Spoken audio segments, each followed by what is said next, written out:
pantai terburuk dan terkotor nomor 1 di Indonesia.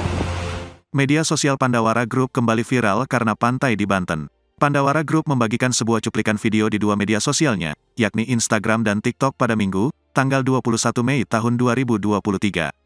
Dikutip dari video media sosialnya, pantai di Banten tersebut dicap oleh mereka sebagai the worst and dirtiest beach no. 1 in Indonesia, atau pantai terburuk dan terkotor no.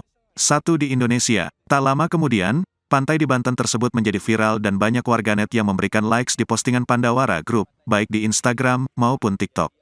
Terpantau hingga saat ini terdapat lebih dari 560.000 likes di TikTok dengan total penayangan mencapai 3,8 juta.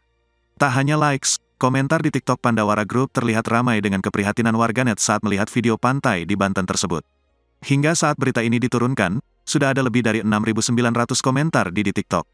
Diketahui pantai tersebut adalah Pantai Labuan yang berlokasi di Desa Teluk, Kecamatan Labuan, Kabupaten Pandeglang, Provinsi Banten.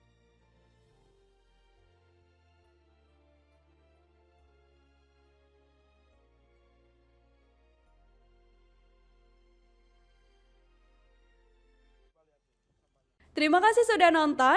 Jangan lupa like, subscribe, dan share ya.